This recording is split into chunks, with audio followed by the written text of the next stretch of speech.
Hello friends, मेरा नाम प्रशांत है और आज हम लोग एचसीएफ एलसीएम के कुछ कंसेप्चुअल क्वेश्चंस देखेंगे। ऐसे क्वेश्चन जिसमें कंसेप्ट्स यूज किए गए हैं जिससे आपकी जो अंडरस्टैंडिंग है एचसीएफ एलसीएम की और बढ़ जाए। फ्रेंड्स, ये हमारे एचसीएफ एलसीएम सीरीज का 6ठा लेक्चर है। 5 लेक्चर हो चुके हैं जिनके लिंक्स मैंने डिस्क्रिप्शन बॉक्स में डाल दिए हैं, आप वहाँ से देख लीजिएगा। तो आइए ये क्वेश्चन देखते हैं। Let n be the greatest number that will divide 1305, 4665 and 6905, leaving the same remainder in each case. Then sum of digits in n is 4568। ये एसएससी 2004 का क्वेश्चन था। क्वेश्चन में 3 पार्ट। पहला क्या, ऐसा नंबर लाना n जो ग्रेटेस्ट नंबर हो and that will divide 1305, 4665 and 6905। अगला पार्ट क्या, लीविंग द सेम रिमाइंडर, मतलब एग्जैक्टली डिवाइड नहीं करना है, सेम रिमाइंडर छोड़ना है in each case. Then sum of the digits in n is, मतलब पहले एन निकालना है तो तीनों केस में सेम रिमाइंडर छोड़े और वो एन ग्रेटेस्ट होना चाहिए और फिर उसके डिजिट्स निकालने हैं सम। चलिए अब देखिए, हमारा दिमाग जब भी ग्रेटेस्ट नंबर दिखे तो दिमाग सबसे पहले एचसीएफ पे जाता है। तो अब हमको ऐसा नंबर निकालना है जो इन तीनों को डिवाइड नहीं करेगा बट सेम रिमाइंडर छोड़ना है उसको हर बार। तो ऐसा नंबर कैसे निकालेंगे, तो उसके पहले एक कंसेप्ट देखते हैं। आइए कोई 3 नंबर लेते हैं, जैसे 13, 22, 40। मान लीजिए यही 3 नंबर रहते तो हमको सबसे बड़ा नंबर निकालना है तो तीनों में सेम रिमाइंडर छोड़े। तो स्टार्ट करते हैं। 1 तो तीनों को परफेक्टली डिवाइड करेगा, 0 रिमाइंडर छोड़ेगा, और 0 भी रिमाइंडर तो 1 दे रहा है सेम रिमाइंडर। 2 आ जाइए, 2 6 या 12, 2 यहाँ 1 दे रहा है। 2 10 या 20, 2 11 या 22 सॉरी, तो 0 रिमाइंडर दे रहा है, तो दोनों में अलग रिमाइंडर दे रहा है, 2 को नहीं काउंट करेंगे। 3 में आते हैं, 3 4 या 12 तो यहाँ 1, 3 7 या 21 तो यहाँ भी 1, और 3 9 13 39 तो यहाँ भी 1, तो 3 यहाँ पे 1 रिमाइंडर छोड़। 4 में आते हैं, 4 3 12 1, 4 5 या 20 तो 2 छूट रहा है तो 4 नहीं होगा। 5 में आइए, 5 2 10 तो 3 रिमाइंडर, 5 4 जो 20 तो 2 रिमाइंडर, और 5 8 जब 40 तो 0 रिमाइंडर, तो सेम रिमाइंडर नहीं तो 5 भी नहीं हुआ। 6 में आते हैं, 6 2 जो 12 तो 1 रिमाइंडर, 6 3 जो 18 तो 4 रिमाइंडर, तो 6 भी नहीं होगा। 7 में आते हैं, 7 1 जो 7 तो 6 रिमाइंडर, 7 3 जो 21 तो 1 रिमाइंडर, 7 भी नहीं होगा। 8 में आते हैं, 8 1 जो 8 5 रिमाइंडर, 8 2 जो 16 6 रिमाइंडर, तो 8 भी नहीं होगा। 9 में आते हैं, 9 1 जो 9 4 रिमाइंडर, 9 2 जो 18 4 रिमाइंडर, 9 4 36 तो यहाँ भी 4 रिमाइंडर, तो 9 हमारा आ गया। ठीक है। 10 10 का 10 1 जो 10 3 रिमाइंडर, 10 2 जो 20 2 रिमाइंडर, 10 भी नहीं आया। 11 में आ जाइए, 11 1 जो 11 2 रिमाइंडर, 11 2 जो 22 तो 11 से कट ही हो गया तो 11 नहीं है। 12 12 1 जो 12 1 रिमाइंडर, 12 1 जो 12 तो 10 रिमाइंडर, 12 भी नहीं है। 13 13 1 जो 13 कट हो गया, 13 1 13 तो 9 रिमाइंडर, 13 आगे चेक करने की जरूरत नहीं है।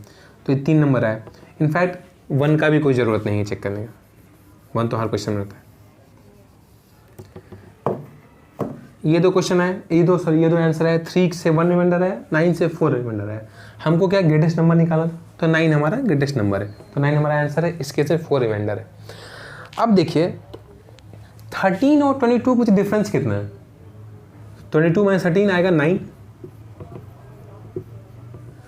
22 और 14 डिफरेंस कितना है 18। ठीक है, तो इन लोग का डिफरेंस है 9 और 18, और 14 और 13 के बीच का डिफरेंस कितना होगा 27। तो डिफरेंसेस क्या है, 9 है, 18 है और 27 है। 9 18 और 27, 9 2 जो 18 9 3 जो 27, तो 9 के दोनों फैक्टर हैं, तो इसका एचसीएफ भी 9 आएगा इन तीनों का।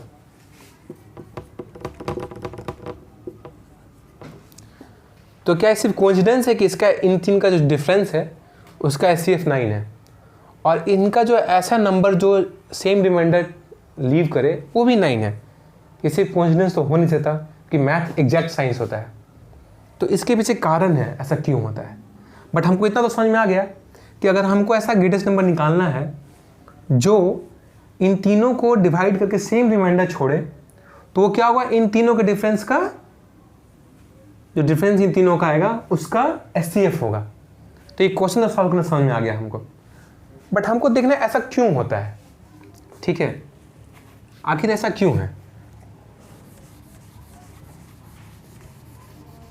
चलिए तो देखते हैं ऐसा क्यों। मान लीजिए कोई दो नंबर है एक्स वाई,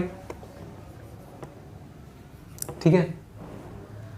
अब ऐसा कोई नंबर है हमारा के जो इन तीन दोनों को डिवाइड करके सेम रिमाइंडर छोड़ता है, ठीक है।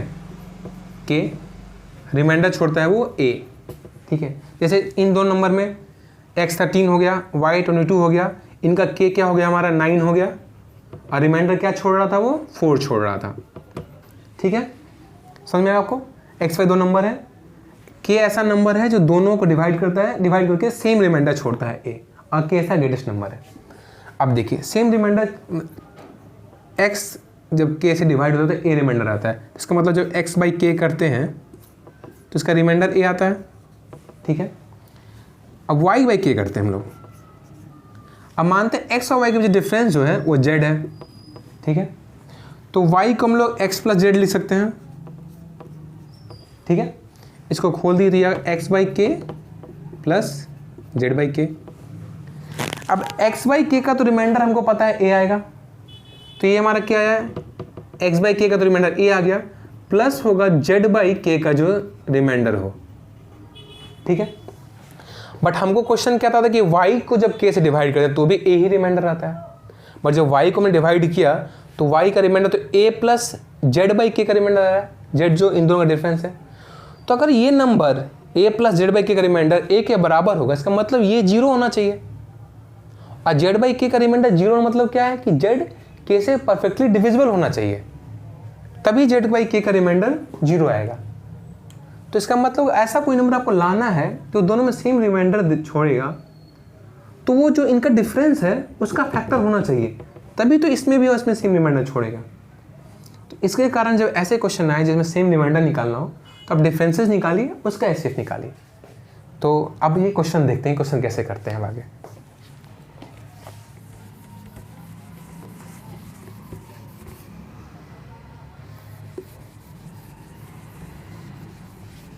देखिए इसी कंसेप्ट का अगला वर्जन हमने यूज किया था फैक्टर डिफरेंस में, कि जब डिफरेंसेस को जो नंबर एग्जैक्टली डिवाइड कर रहा है और उनमें से किसी नंबर को डिवाइड करेगा तो एचसीएफ भी हो जाएगा।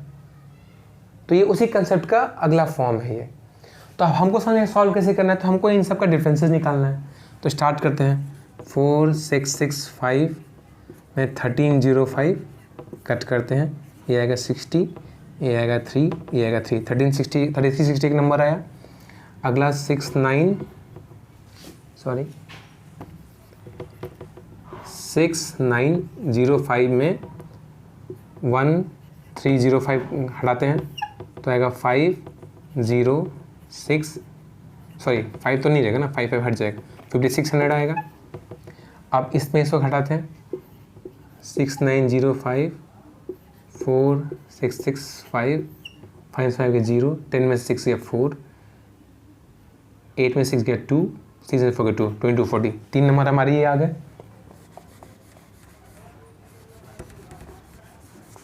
इनको लिख लेते हैं, 3360, अगला नंबर है 5600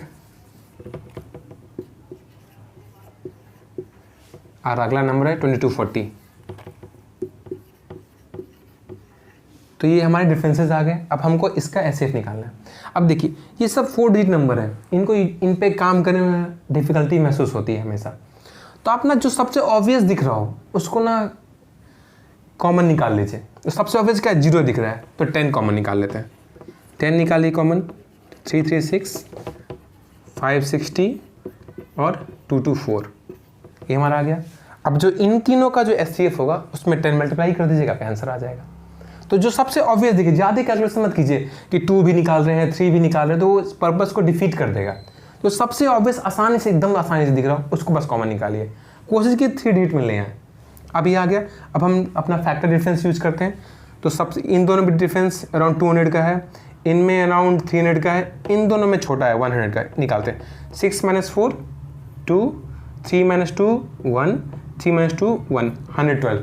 तो हमको पता है कि इनका SCF इसका फैक्टर होगा, तो 1 × 102, 2 × 56, 3 से नहीं जाएगा, 4 में आते हैं, 4 × यहाँ से 2 कॉमन ले लीजिए तो 28। यहीं पर रुक जाइए। एग्जाम में क्या कीजिए ना, बहुत ज़्यादा मत निकाला कीजिए, पहले 3 ट्राई कीजिए, मिस हो तब अगले जाते हैं। तो 112 × 2 224, 112 × 3 336, और 112 × 5 112 × 5 हाँ 560। तो हमारा 112 इन तीनों का फैक्टर निकल गया और सबसे बड़ा भी है, तो ये हमारा SCF हो गया। तो टोटल SCF 10 × दिस होगा, यानी 10 × 112, यानी आंसर हमारा गया 1120। अब अगला पार्ट क्या है क्वेश्चन का, then sum of the digits in n is, तो इनका सम निकालना है। तो 1 + 1 2, 2 + 2 4, 4 + 0 4, तो हमारा आंसर आ गया 4। होपफुली आपको एक कंसेप्ट समझ में आया होगा। समझिए SCF का रिलेशन नंबर्स के डिफरेंस से बहुत ज़्यादा स्ट्रॉन्ग है, क्योंकि वहीं से SCF आता है। और कोई भी ग्रेटेस्ट नंबर जो आएगा, जो सेम रिमाइंडर लीव करेगा डिवाइड करने के बाद, वो इनके डिफरेंसेस का फैक्टर ज़रूर होगा। तो होपफुली आपका एक कंसेप्ट से क्लियर हुआ। अब अगला क्वेश्चन देखते हैं, उसमें एक नया कंसेप्ट सीखते हैं। तो फ्रेंड्स ये क्वेश्चन देखते हैं। ये क्वेश्चन क्या कहता है, sum of 2 numbers is 36 and their SCF and LCM are 3 and 105 respectively. The sum of their reciprocal is 2/35, 3/35, 4/35, none of these. तो क्वेश्चन बता रहा है 2 नंबर ऐसे हैं जिनका सम 36 है, सम, और उनका SCF और LCM 3 और 105 है, तो उनका रेसिप्रोकल क्या होगा। तो इससे पहले एक कंसेप्ट रिकॉल करते हैं। मान लीजिए कोई 2 नंबर हैं x और y, ठीक है। अब इनका मानते हैं SCF जो है k है हमारा, तो x क्या होगा, k × समथिंग होगा, ठीक है। y भी क्या होगा हमारा, वो भी k × समथिंग होगा। अब सवाल है a और b में क्या रिलेशन होगा। तो अगर k इन दोनों का SCF है, तो a और b आपस में को प्राइम होंगे। को प्राइम क्या होते हैं, को प्राइम ऐसे नंबर होते हैं जिनका कॉमन फैक्टर सिर्फ 1 होता है, इसलिए वो को प्राइम बोलते हैं। तो a और b जो हैं ये को प्राइम होंगे, मतलब इनका कोई कॉमन फैक्टर नहीं होगा 1 के सिवा। ऐसा क्यों, जैसे देखिए मान लीजिए कोई 2 नंबर लीजिए 12 और 16, इनका SCF क्या आएगा 4, तो 4 × 3, 4 × 4, तो 3 और 4 में कोई कॉमन फैक्टर नहीं है 1 के सिवा। अब चलिए मानते कि मान लीजिए होता, तो मान 2 लेते हैं, तो 2 × 6 आएगा ये, और 2 × 8 आएगा ये, ठीक है। तो 6 और 8 में देखिए कॉमन फैक्टर है, तो जब ऐसा होगा तो इसमें 2 कॉमन ले सकते हैं, तो ये 2 × 3 हो जाएगा, नीचे हो जाएगा 2 × 2 × 4, तो इसका SCF फिर 4 हो जाएगा ना। जैसे कुछ कॉमन है तो वो बाहर आ जाएगा, तो हमारे कॉमन फैक्टर मल्टीप्लाई हो जाएगा। तो SCF के बाद जो a और b बचेंगे वो को प्राइम ही होंगे, ठीक है। और जो LCM होगा इनका, LCM वो सिंपल k × a × b होगा, ठीक है। ये भी सिंपल है। अभी को प्राइम में कॉमन कुछ नहीं होगा, तो प्राइम फैक्टराइजेशन याद कीजिए, तो k तो कॉमन ही है, तो k तो सीधे लिखा जाएगा, ठीक है। और a और b दोनों अलग अलग नंबर है, तो a और b लिखा जाएंगे, इसलिए LCM k भी आ जाएगा, ठीक है। बट जब 2 से ज़्यादा नंबर होंगे तो k × a, k × b, k × c होगा, उसमें भी a b c आपस में म्यूचुअल को प्राइम होगा, तीनों आपस में, बट कोई जरूरी नहीं कि 2 आपस में हों, ठीक है। तो उसमें इसलिए k, उसमें जो LCM निकालेंगे तो k × a × b × c नहीं होगा वो, ठीक है। एक बार आप घर में खुद चेक कीजिएगा। और ये तो ये कंसेप्ट समझ में आपको, तो चलिए इसको यूज करते हैं इसको बनाने के लिए।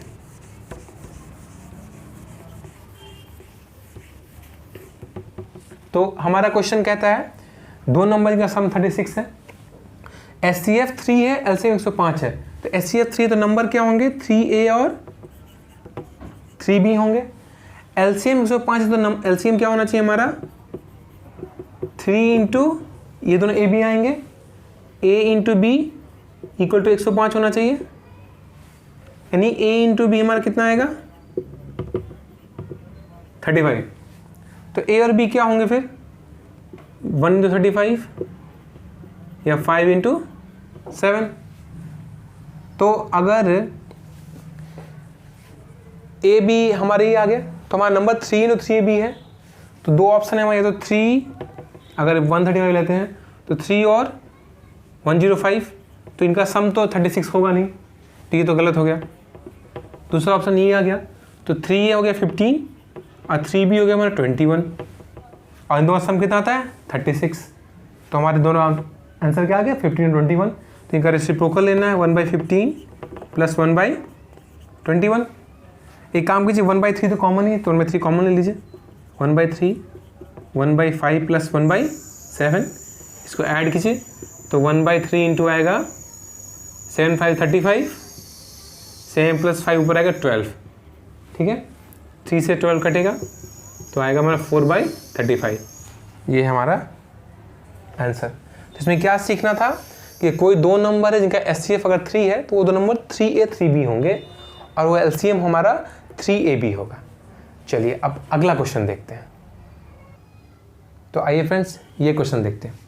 ये क्वेश्चन क्या है, the product of two numbers is 2028 and their HCF is 13। The number of such pairs is 1 2 3 4। ये आया था AA एग्जाम 2010 और PCS 2009 में। अब देखिए हमने भी क्या सीखा था, अब इसका एचसीएफ 13 है तो हम उन दोनों नंबर को कैसे, मान लीजिए दो नंबर XY हैं तो हम लोग उसको 13 इंटू A और 13 इंटू B लिख सकते हैं, हमने देखा था। अब क्या होता है कि इसका प्रोडक्ट तो 2028 है, तो 13 into A into 13 into B equal to 2028 है, ये क्वेश्चन में बता रहा है। तो एक काम में 13 से डिवाइड करते हैं इसको, तो ये आएगा 13 1 से 13, 72, 13 5 से 65, 78, 13 6 से 78, एक और 13 बचा है, इसे डिवाइड कीजिए, 13 1 से 13 226, यानी A into B equal to आया 12। तो ऐसे कितने पेयर हो सकते हैं, तो 1 इंटू 12, 2 इंटू 6, 3 इंटू 4। पिछला जो क्वेश्चन में पढ़ा था उसमें एक कंसेप्ट सीखा था कि A और B जो है अगर 13 ऐसी है तो वो को प्राइम होने चाहिए, मतलब उनका कोई कॉमन फैक्टर नहीं होना चाहिए 1 के सिवा। तो 1 और 12 में तो ठीक है कॉमन फैक्टर 1 आएगा, 2 और 6 में 2 भी कॉमन फैक्टर आ रहा है तो ये पेयर नहीं हो सकता। 3 और 4 में हमारा कॉमन फैक्टर 1 आएगा तो ये सही है। तो हमारे नंबर क्या क्या आ गए 13 और 156 और 39 और 52, ये दोनों पेयर। तो हमारे कितने पेयर है, 2 पेयर है, तो ऑप्शन क्या है हमारा 2, ठीक है। तो फ्रेंड्स आज हमारा एचसीएफ एलसीएम का सीरीज़ ख़त्म होता है। हम लोग इसी तरह बाकी सारे इंपॉर्टेंट टॉपिक के सीरीज़ लेके आएंगे, और अगर आपको अच्छा लगा हो और आपको ऐसा लगता है कि इससे किसी को फ़ायदा होगा तो प्लीज़ लाइक शेयर और सब्सक्राइब ज़रूर करें। Thank you.